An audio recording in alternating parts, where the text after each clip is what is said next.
start now. Okay, so is everyone here familiar what the term PR means?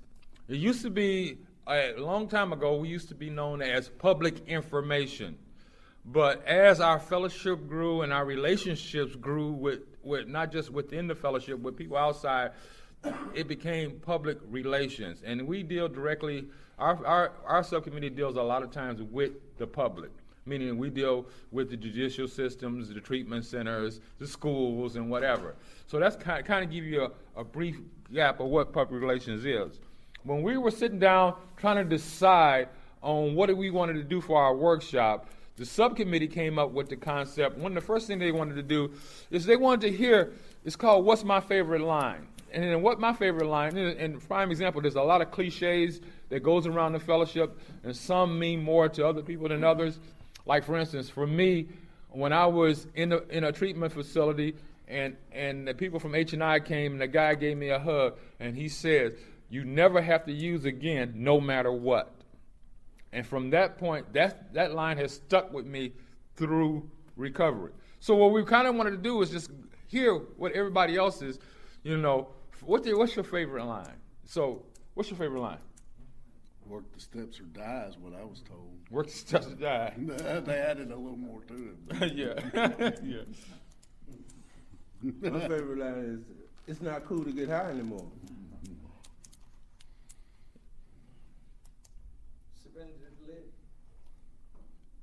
Keep it simple. Keep it simple. I like that. Anybody? I like the therapeutic value of one addict helping another without parallel. That really says a lot to me. Okay. I like that too, therapeutic value of one addict helping another. I was gonna say that, but in lieu of that, I go from liking one more than the other as I go through this, and now I'm kind of stuck on we keep what we have with vigilance. Mm-hmm. That's important to me. I need to keep that in mind. Yeah.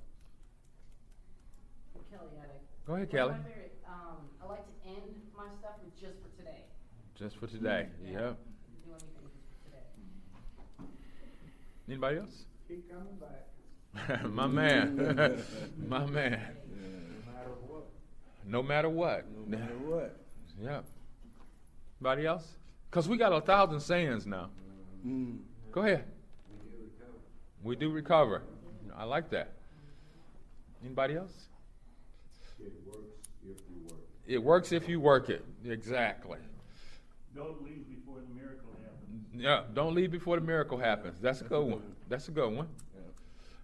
And it's like I said, it's just different things that help inspire us as we go along the way. And one of the things that we try to do in PR is try to convey those thoughts and those feelings, like in those cliches, and give the public an ideal of who we are, But a lot of times they don't understand our lingo, but we still try to show who we are, because a lot of times we're the only people there to ever see us in recovery, and we have to be careful of that. Now, one of the things that came up was we had several questions that are kind of common that we hear over and over and over again, right? What I'll do is I'll present the question as it was given to us, and then I'll give you guys a chance to give me a response of what you think the answer is, and then I'm gonna have these guys tell you what the literature says. Okay? So how about that? So we have a clear understanding on that. All right? The first question is, because I had a whole Facebook issue on this one for a while. I'm from the east end of Atlanta, and east end area. And the first question is, can we put billboards on the highway? Can we put billboards on the highway? Jim, can we put billboards on the highway? Yeah. Go to Augusta. Drive into Augusta. They had one. I think it's still up. I don't know. It's on one of those that changes a lot. Well, we actually did that one for the convention. Oh, that's right. We did that one during the convention. I've never seen one. I've never seen a promote. I mean, it says by attraction, not promotion, but I've never seen it. And Read them. What did the literature say? That's the number one. This is from the PR handbook. Outside advertising such as billboards, transit signs, and bus benches is commonly used to inform the public about Narcotics Anonymous. Areas are encouraged to be creative in finding the most appropriate outside advertising locations in their community. You know, I've seen bus benches that had Yeah. that on there. See, I'm from Chicago. I'm originally out of the Chicagoland area. That's where I seen 'em. And in the Chicagoland area, we use bus benches. We got the sign on the CTA buses and the trains. Is there any place that we can really get our message out? Because our message says one thing. All it says is simple: drug problem, we can help. Call this number. That's all it ever says, right? Right. That's all it ever says. Okay. Now the second question is, are we required to sign into meetings? Because sometimes you go into a facility, they tell you when you walk into the, Should one be required? to sign? should you be required? And what happens is, say like you go into a facility, and anybody entering that facility has to sign this sign-in sheet. That's what they're talking about, right? They're not talking about actually signing to going into the meeting. They're talking about signing into the building that's holding the meeting. Should we have to do that? If the facility says that we're required to do that, yes. Exactly. Exactly. Okay? Because Most government buildings require you to do that. Because some of our membership think that we shouldn't, that is a violation of our traditions because it is putting us under surveillance. But what did the literature say, Jackson, in 2? This is from the PR handbook. Another aspect of our cooperation is when organizations outside of NA want to research the effectiveness of our program. NA members may decide to cooperate in outside research projects. If this is the case, there are some points to consider. First, is that healthcare professional really of independent and objective data about their patients' recovery options? When information about professionals, it is a stumbling block for referrals. Research has the potential to open doors for addicts, but NA has no control over what kind of data is collected or how it is used. When we have much to learn about cooperating with outside research, and we don't have much experience to draw on. We can remain open to gaining more experience and to learning how to cooperate with those who conduct research. See, there's a thin line between cooperation and affiliation. And one of the beauties of actually the PR handbook, it kind of spells out exactly where those lines are at. That helps us not cross it. Because there's occasion when people who are non-addicts can actually can advertise where we can't. Say, like, for instance, we're doing a good job, and Jackson is the judge in drug court. All of a sudden he said, I send a lot of my people to NA and they get well. Well, he can do that because we can't, but he can. He's a non-addict. And that is not a violation. So, one of the things we have to keep understanding that we're not a secret. We're not a secret, okay? We're not a secret. The next question is... Hold on, wait a minute, sir. Did that really answer that question you asked? It was actually talking more about cooperative relationships with Right. outside. Because, say, like, for instance, you got to come in, and this place requires you to come in. That's working in cooperation with that place to allow that meeting to be held there. Because it is an understanding that in order to have a meeting here, you're going to have people sign in when you walk in the door. I mean, we've had some real world issues with people having to sign into a government building, and they didn't feel it was very. And see, and the whole idea of this workshop is for interaction and discussion. So it's on the floor, let's talk a little bit, Go. In the Macon area, we have meetings at a gym. In this gym, everyone coming through the door has to sign in. It does not say you want to play basketball. It does not say you want to an NA. It does not say you want to the weight room. But everyone who walks in the building must sign in. So at first, some people had some issues with it, but once they started to understand, it's not saying you're going to the NA. It's- just saying you are in the building. It's mainly a safety issue. They wanna know how many people are in that building at any given time, so. Mike, go ahead. Go ahead. Okay, Paula, Addict. Hey, Paula. And, my home group, we hold our meetings in a facility, and, it hosts several, A meetings and other, type of events. And they have a book, and it is divided, and it does say where you're going, and you do sign this list. But that is a requirement, and that's the government building, so. Yeah, it's the same with us when we go into the jail. We have to surrender our driver's license and sign the login sheet to the dorm we're going into. And what's the reason for the meeting? We had, of course, Narcotics Anonymous, and I know that, the transition centers like up in LaGrange, and Rayo verified it, we had to fill out a form so they could do a background check on us. And so, I mean, it's just, you know, from what I've read out of the PR book, anonymity, you know, I can tell somebody my last name. That's not my last name's not a secret. I mean, we meet in public places. There's cameras in the meeting rooms we use at the Bradley Center. I mean, it's just not, you know, I think people have the wrong meaning about our spiritual foundation of anonymity is more selfless service than it is I'm not going to tell anybody that I saw you here, Joe. Right. But I'll tell everybody. Everybody already knows at the church out of Fort Benning in Georgia that I'm an addict because of my mother, right? So I mean, everybody knows at work that I'm an addict because I can't help someone else, right, or a family member if people don't know that I can help them. So that's kind of the way I look at that. Danny? Hey, Danny. When you read, we talked about data collection. Uh-huh. And it said that there's a lot of reasons for collecting data. In most government buildings, they're collecting data for number stats, really. Right. You can put Mickey Mouse out in the paper and nobody cares. You know. But the idea is that Mickey Mouse shows up every week. Or, you know, right. And Mickey Mouse is there on a regular basis, and how many different Mickey Mouses show up? You know, that's the data that they're collecting.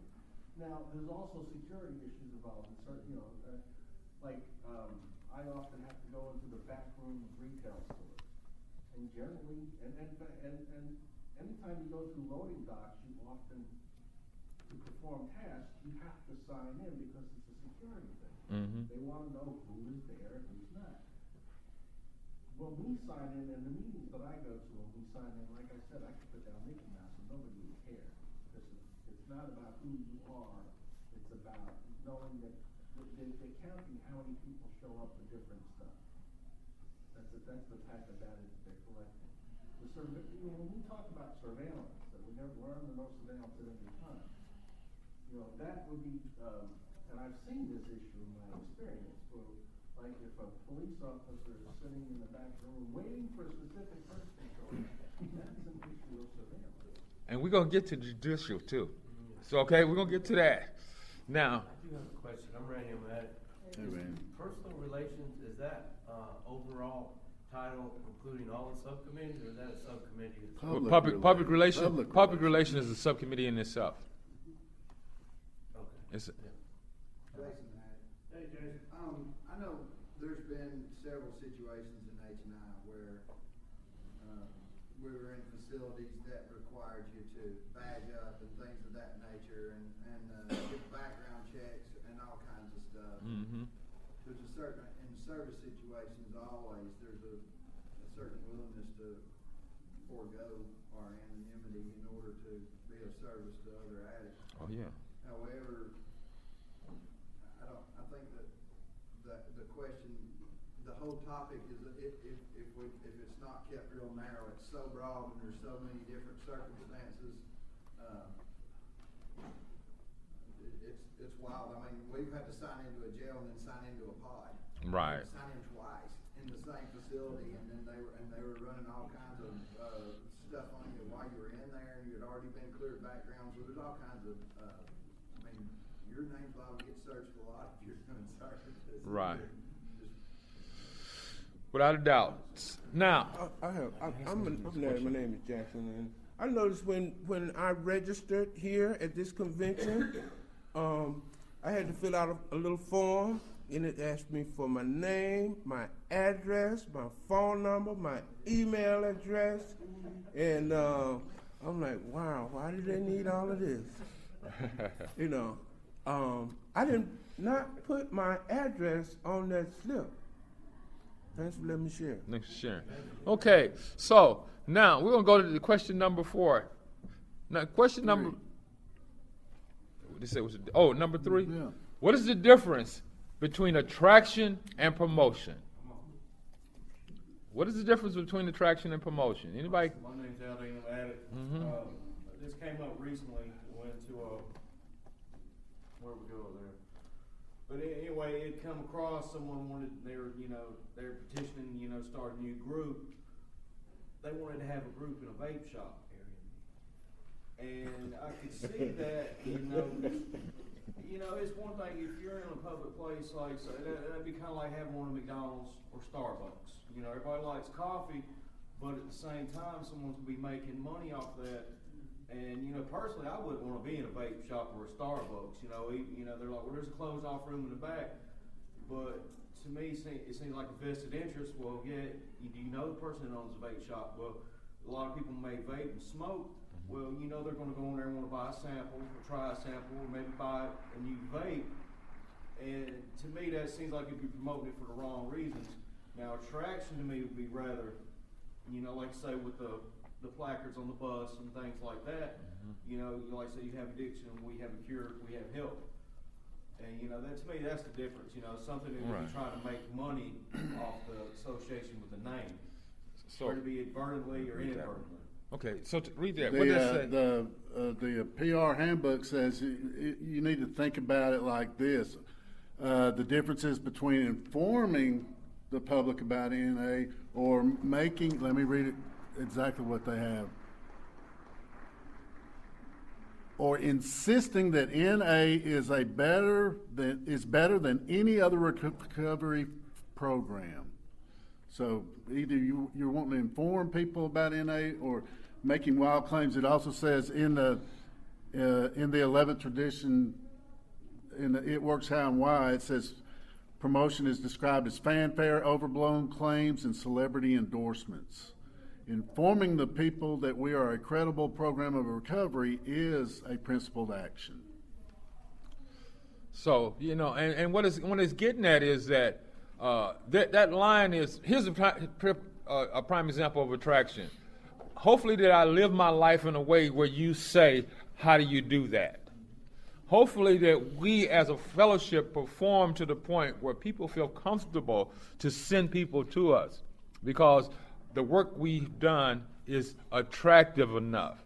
Now, if we go out and say, join NA, I used to be an addict, but not anymore. And you do this here and we'll stay clean forever, You'll become real popular. You'll be real popular, but once we start making claims that we cannot uphold, then it becomes a promotion. The difference is in attraction to promotion is we are allowed to do certain things. People was used to say that you can't put a billboard up because that's promoting. That's not promoting. You can't do a public service announcement because that's promoting. That's not promotion. Not by what our literature says. Our literature tells us that we can do these type of things and we need to do these type of things, and that's how our fellowship grows. People have some misconception that our fellowship grew to 68,000 meetings by saying, come to my home group. That ain't how we got to 68,000 meetings. We got through 68,000 meetings through a lot of H&I efforts, a lot of public relation efforts, through putting up those billboards, through putting up those things on those bus benches like we talked about in the earlier. And by going up, now I can't go on TV and say, my name is Joe Brown and Narcotics Anonymous, help me. No, I can't do that because it's personal anonymity at the level of press, radio, and film.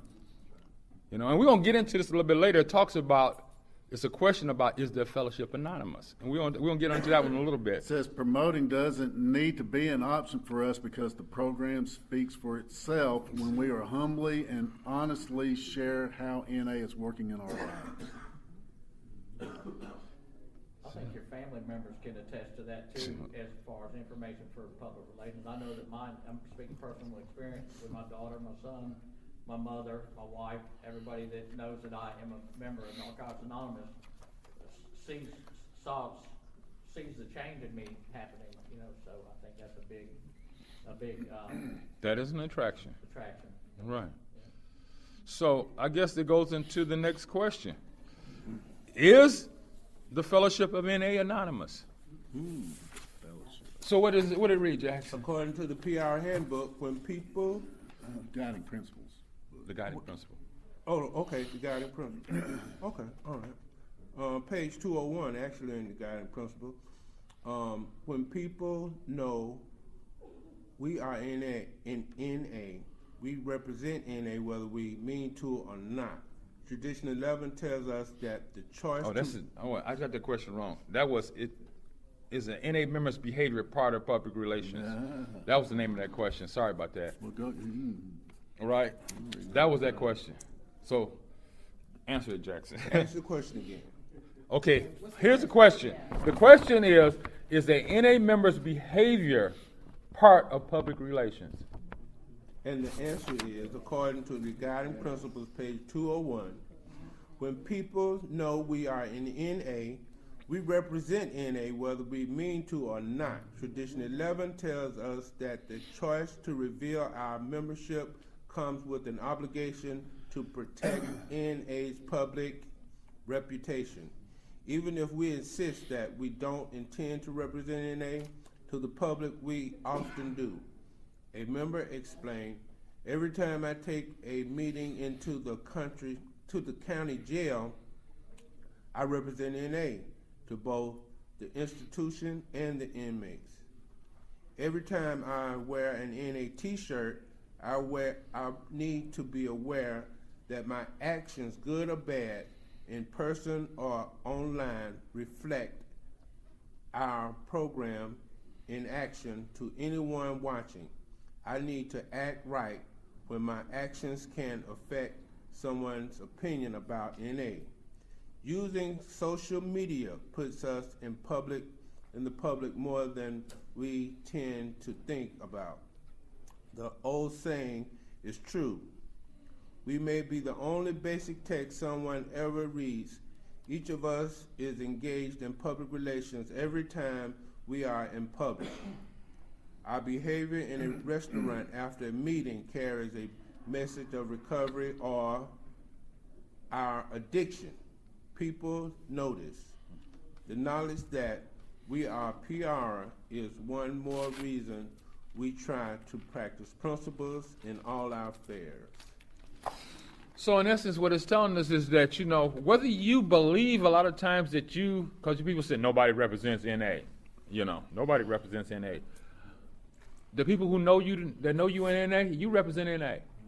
And if you're doing any type of service work, the people that you're dealing with in that service capacity know that you represent NA. You do. Now, no one person is the queen of NA.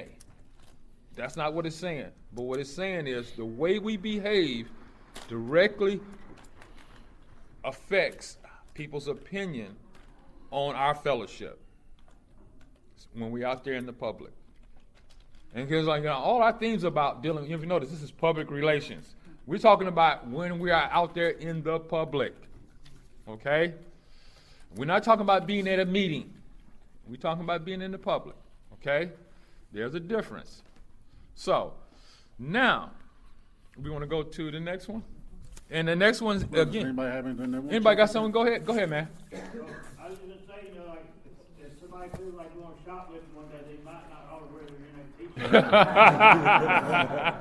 One thing was, you're riding down the road and you decide to throw your soda cans out on the side of the road, and you got two big bumper stickers on your bumper, they can read them. So maybe y'all not throw shit out.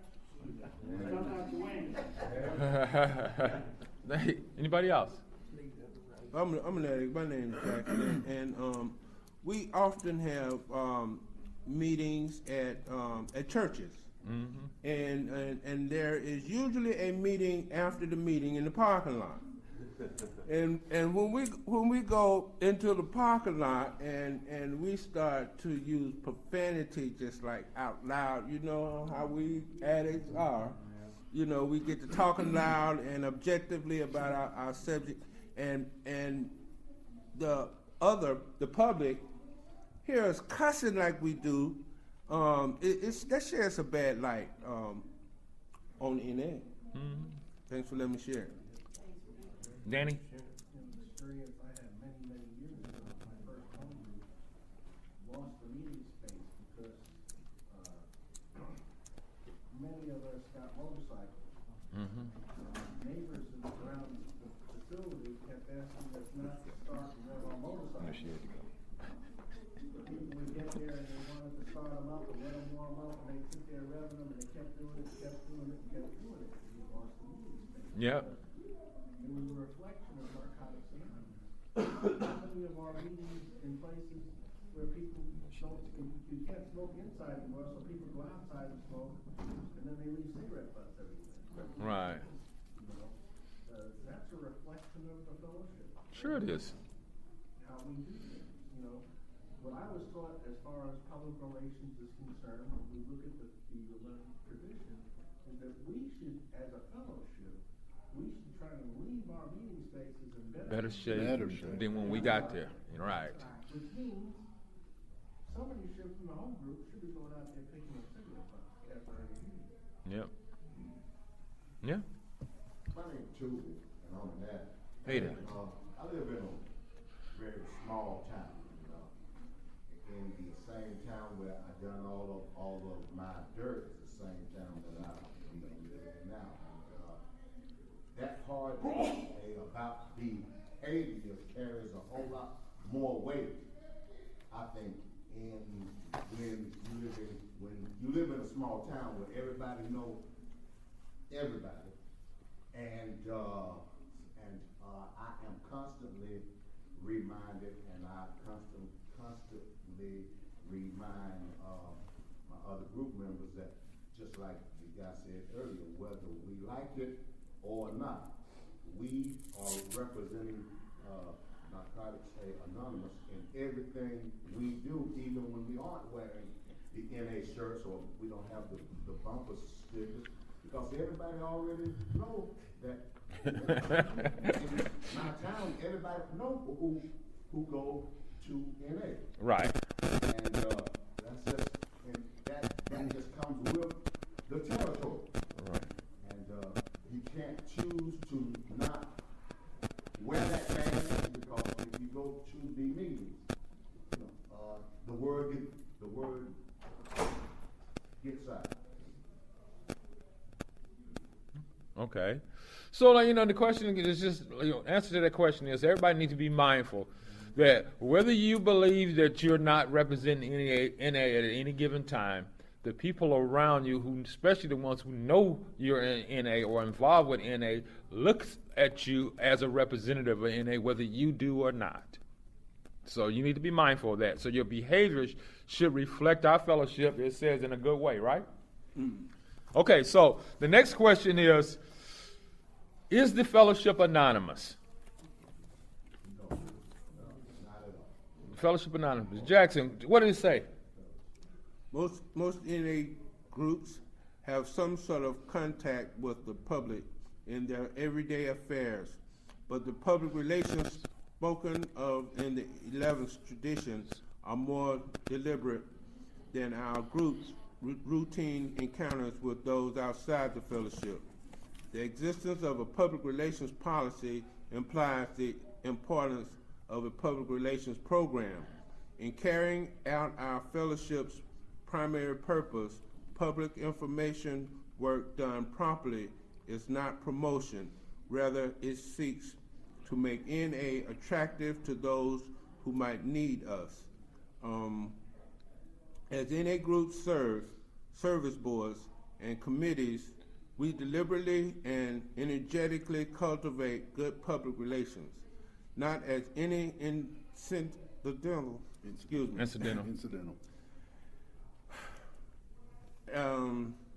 not as an incidental result of our normal activity, but as a way to better carry our message to addicts. Narcotics Anonymous is not a secret society. Tradition 11 speaks to professional and personal anonymity, not fellowship anonymity.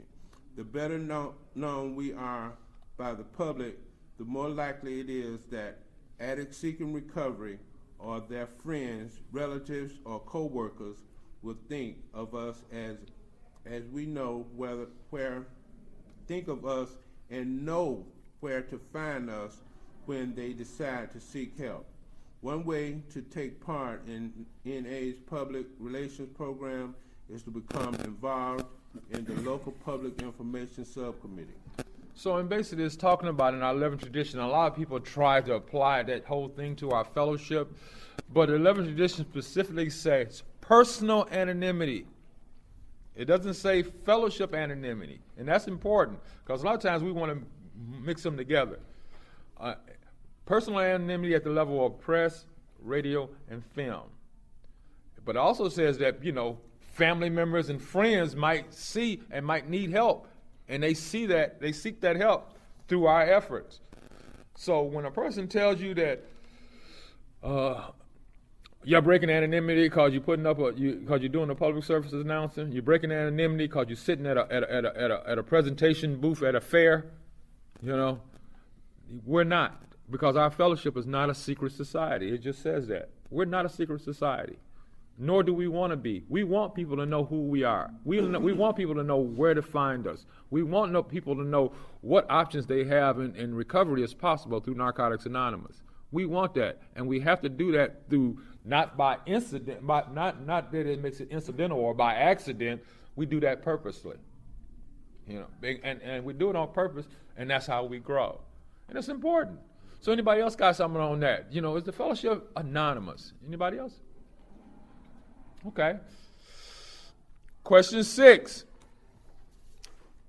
Is it promotion to persuade or entice a person to come to an NA booth at a public event? Is it promotion to persuade or entice someone to come to an NA booth at a public event? Have you ever went to a fair and seen NA there? Yeah. You ever been to a fair or anything? You ever seen, something like that? Or If I running a booth there, I would be talking to people walking by. You put out bowls of candy. Okay. Read it again. It says, is it promotion to persuade or entice someone to come to an NA booth at a public event? Yes, it is. I think the key words in there are persuade and entice. Yeah. Mm-hmm. It depends what you're enticing them with. Candy. Because it said at a public event. Now I could see if it was saying trying to persuade or entice someone to come to a meeting, but it said at a public event. Kelly So Addicts. you could persuade. Okay, Kelly, then Danny. Go ahead, Kelly. Not one of you was out in the hallway dragging me in here. Right. Danny? Talking about a specific type of thing, like when we do fairs and stuff. Right. And it's generally something that a public relations committee, group, whatever you want to call it, would be doing. And if you're standing around and you say, hey, come on over and check out my booth, I don't necessarily think that's promoting. Okay. When it comes to promotion, for me, I was taught a long time ago, and there might be somewhat of a fallacy, that the root word of promotion is promise. So just by saying, hey, why don't you come over and check out, what we're about, I don't think I'm making a promise. So what the answer say that? Read them the answer. I'm not sure this is that one. Number 6. Yeah. Number 6. You read something promotion. Right, what try it, promotion try it. was to do. This is talking about cooperation, not affiliation, right there. That's the wrong one. Right. What's yours, says Jack? This is how we communicate. Yeah, that's it. How we communicate depends on There the we go. audience. We consider the knowledge, values, and experience of our audience. We may communicate with an audience through written correspondence or through a presentation. Regardless of how we will be communicating, which will be discussed a little later, or we can discuss, we will need to find out about the audience. The audience is important. We can create correspondence and presentations based on what we find out about an audience. Taking time to learn about the organization with which we would like to form a relationship will help us communicate in a way that best reaches the audience. So what it's saying is like this. For instance, there's different type of presentations, right? There's times when we do roundtable presentations with a specific group, like a healthcare situation, and then we at the county fair, and then we're at the schools. Depending on the audience that we're addressing, has a way deals with the way we're now. Prime example, the East End area of Narcotics Anonymous has participated at the Gwinnett County Fair for the last 3 years. They have a booth there for the last 11 days. And we put candy on the table. We have candy on the table. It's enticing. It's enticing, but guess what? We don't say, "Hey, come on over here." But what happens is we've noticed that those kids drag their mama and daddies over to our table, right? And then when they bring them over, we ask them, "Have you ever heard of our program?" Right? Now, next to us is the Jesus booth. The Jesus booth is hollering out, "Hey, have you ever seen Jesus? Come on over here. Let me pray for you." You know, to me, seeing that in comparison to what we do is like really, really, having candy is like really, really mild, you know. But we kind of stray away from actually saying, "Come on over here." Jason. Well, I like what he added, Jason. He was about the promise thing. You know, attraction, you can attract ants with sugar. Right. You put some sugar out, ants are going to come. So we can attract them to our booths, you know, make our booths pretty, make our booth fit in, make ourselves stand out in that way. But if you say, if you got a sign that says, "Come sign into our NA thing and take some literature, your relatives will get clean." Right. Then you're kind of promising them that a trip to your booth is going to get somebody, you know, That's fixed. promotion. You know, that would wander into the promotion category. Yeah, that's promotion. It was what we read earlier about making outlandish promises. Right. So, next question is, and this has been a kind of a stickler. Do we have to sign verification sheets? What has happened? Drug court sheets. What we happen is like with the drug court sheets and things of that nature. Do we have to Right? sign Do we have to sign verification sheets? I don't think so. I'm Brandon, I'm an addict. My home group has a stamp. Mm-hmm. Mine does too. No one individual has to put their name on it, but the group is saying that this person wasn't offended. Now, I'm an addict. In our readings, we say it is up to our discretion whether or not we sign them. So, I mean, that's all I've ever heard. we say that. There are several reasons why members seem to get uncomfortable about court-ordered attendance at NA meetings. One reason is that Narcotics Anonymous, as a fellowship, does not participate in the surveillance of its members.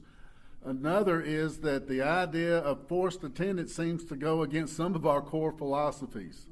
Many members, however, have found NA through parole and other forced attendance programs, including treatment facilities. It is not up to us to decide if somebody is ready to get clean or if they are a member of NA. Many addicts who do not initially want to attend NA meetings ended up staying in NA as a result of the forced attendance. Now, I will share one thing. We were told at one point, and it kind of happened to me, we were told that if you sign that, and then somebody goes out and does something, and they want you to verify they're in a meeting, that if you signed it, you could be subpoenaed to come to court to testify in a case. And I was called by a detective once, and it turned out it was a guy from another fellowship, and he was killed. And they wanted to know. I said, "Well, I really can't tell you that. I mean, you know, but I didn't know him, you know." Right. Go ahead. I'm laying on that. Hey there. My home group suffered a lot, when the drug court started coming in. There was, every couple of months, 30 or more would come in and flood us, and we were all, we practiced goodwill, and we welcomed them. We don't care how you get here, you know, if you're here, maybe you'll hear something, like I said, and they'll keep coming back. I don't have a problem with papers. Our biggest problem was people that would come in and just act so disrespectful, and just blood and chaos. I have actually had to stop in the middle of a closing circle and go in the kitchen and tell some girls, we are in a meeting, out the door. They're in there, you know, slamming cabinets and just acting stupid, you know. And we get a lot of that kind of stuff, you know. And the disrespect, and they'll come in there and then they'll talk Narcotics Anonymous down, you know. And it's been really hard, and a lot of them left the group because of it. And the group suffered. But the drug court, that was the only place that they could come. Was to, you know, and that was, we're the only meeting in the house. So, but since then, they have fixed it where they can go to other fellowships, other places, and we don't see that many of them. So it's finally kind of worked out, and we're getting better. Danny? For me personally, if I'm sharing a meeting, if somebody walks up with a stack of papers and says, lays them down, I'm gonna turn around and tell them, bring those papers back, give them to each one of the individuals, and have the individuals come up here and lay those papers down. And the reason why is because of that situation where if I sign that paper, I'm effectively signing that affidavit, saying that that person was here. Right? And I wanna see each individual person, this is good person. He told me one time. I just want to see each individual person. And somebody, for me, again, if somebody comes in at the end of the meeting and hands me a piece of paper, I'm like, no, ain't signing it. Right. Because, you know, I'll be signing an affidavit saying that you were here for an hour or an hour and a half, and you just walked in 5 minutes ago. No, I'm not signing it. You know, that's just me personally. Right. Now, I have a pet peeve with that too. I read the paper, the person don't fill it out, and all I do is put my signature on it, 'cause I'm gonna get it. Oh, yeah, you don't have to fill it out. Yeah. Jeff? Jeff Addicts. And Jeff, our whole group actually, after like a group conscious decided that we set a timer, like we have the 15-minute reading, and the how long the minute's taken. That if you don't show up to our home group and get your paper signed before the end of the readings, we won't sign your sheet, because we don't know, like this guy, we don't know we were doing that 15 minutes ago. You could have just robbed a liquor store and came in and wanted to get your paper signed. So if you show up late, we want you to stay, and we'll tell them, look, we will not sign your name, we're sorry, but we won't, because we're not responsible, you're responsible for yourself to get here. So we say, hey, if you want to go to another meeting, there's another meeting at 3 o'clock, 4 o'clock, whatever time it is, and say, they don't have a schedule like ours. This is what our whole group decides, but we're not going to be held liable if you decide to drop your sheet off. Or even in the process of trying to make it, if you drop your sheet off, then go outside for that hour and a half, we won't sign your sheet. I personally went out and made a personal decision to not sign my sheet. I got called out by the home group and they said you don't have the right to do that, because that's our group conscience. So then I had to go and apologize and sign that sheet for that person, because he did show up, though he did not stay inside the meeting, he showed up on time. But I'm in the, like, me personally, I'm just out there trying to get a pay. If you're sitting outside for 30 or 45 minutes of an hour-long meeting, you don't know what you're doing, but that's not my responsibility or the home group's responsibility to keep an eye on you, making sure you're not out starting something or going behind the door and smoking some weed. Okay. But anyway, that's all I think what it says. Okay, Jason, real quick. Over the last couple of years, we've had a lot of different entities sending court, and then some, just alternate probation and even some other things. And Treatment what facility. we found was that having a PR presentation to those facilities, the people that run those facilities, and actually trying to have a relationship with them, find out exactly what they're doing with those papers. Are they just trying are they policing their members? Are they keeping a log of these things? Is this something? And then it gave our groups we had a better knowledge of what they were doing with the papers. Therefore, we could handle the papers in a more responsible way. Come to find out, a lot of the groups just chose to have a stamp and make it available, and how the courts or whoever was sending them to the meetings handled the papers and the way they were signed or stamped was on them. We were just making a way for them to be accountable at the meeting and taking the personal endorsement off of it. The group, most stamps in our area don't even say NA. It just says 12-step meeting or something like that, and it's just a stamp. Okay. Now here's the thing, and I'm gonna move on to the next question. Drug court is not going anywhere. It's not like it's gonna go away and we're gonna never ever see it again. Matter of fact, it's gonna probably grow in the near future. One of the things we've done on the East End was to develop a drug court orientation. What happens is, like, twice a month, it's set up for a meeting twice a month for the newer people coming out into the drug court system. We orientate them on what to expect when they show up to an NA meeting. And when you use that IP number 29, that new IP that defines the language, what to look at, and we read that through that, and we walk them through and tell them what to expect. Because some groups won't sign your sheet. So you may not need to go to that meeting because they're not going to sign it. Right? So, and the groups have the autonomy to choose whatever they want. And we still have to respect that autonomy. So you need to go there. Go ahead. Oh, I just want to address her thing back there real quick. I'm real lucky with my home group. My home group, a majority of the trusted servants are from drug court. But I was going to tell you, if that situation came up with my group, we would probably get the PR committee or somebody from the area to go to that facility and address it with them. And when we have talked to facilities about that, they usually have fixed it. Where they're coming from, that facility has fixed it for us. So who got to do that? PR? Yeah. PR got to do that? Oh, okay. I'll address that too, real quick. She did ask me to do that, but it's just with my job schedule, it's hard to do that. Ray and Lynn are more than welcome. They're on the subcommittee for Right. PR. They can address the drug court. I think y'all took care of that, didn't you? Okay. They won't do nothing. Okay. Here's the next question. Come on, cause we What was the answer to that for, do we have to sign it? and actually, it still breaks down to the autonomy, group autonomy.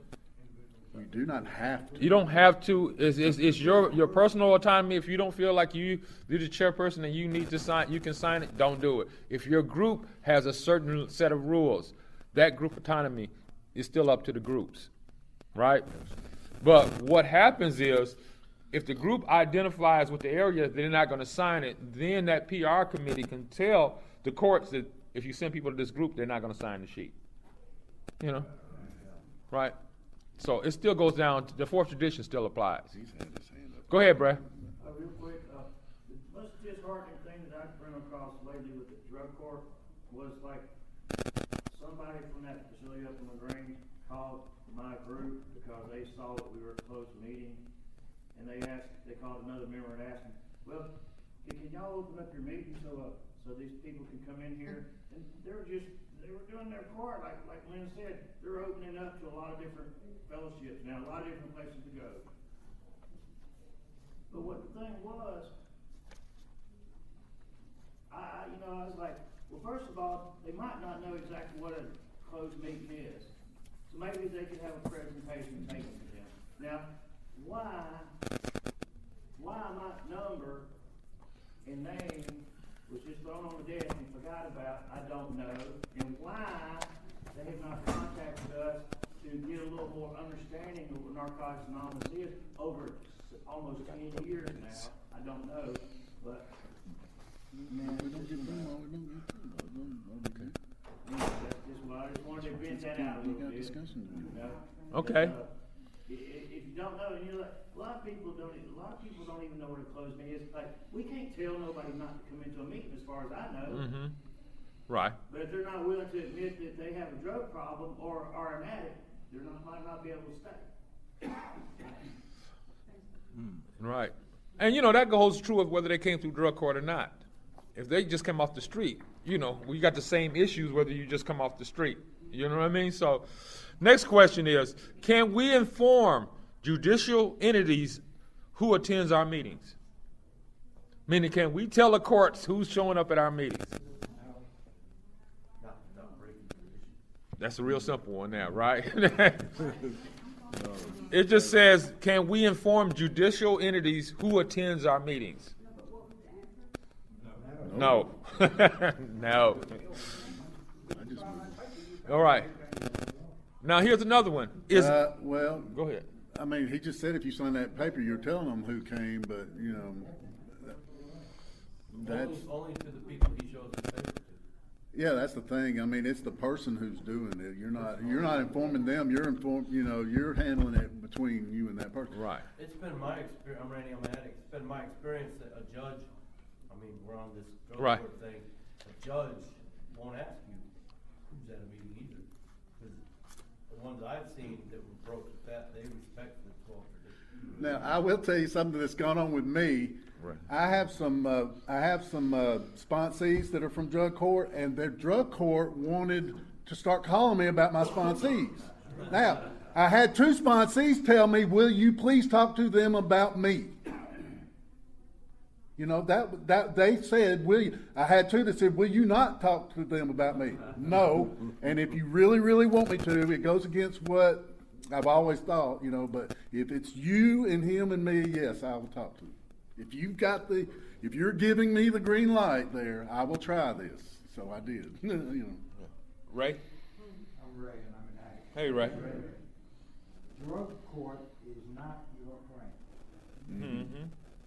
We cooperate. We do not affiliate. That was the And answer. if you are not cognizant of the traditions, drug court will have you jumping through hoops. You don't want to go. Yeah. We sign the papers as a courtesy, and each group is autonomous, so they, as a group conscience, we decide whether we're going to sign or we're not going to sign. And somebody already said it, when you sign that paper, you're saying that person attended this meeting, but you're not telling them how long. They assume they were there from the beginning to the end. So if you sign the papers and throw them up in the air, you're telling the courts that they were there from the meeting when they're gone. So it's a responsibility to sign the papers. It's also a responsibility of our groups to adhere to our traditions. There have been instances where people from drug court have come to meetings with their clients, taking attendance. Yeah. And we had to ask them to leave. Supposed to turn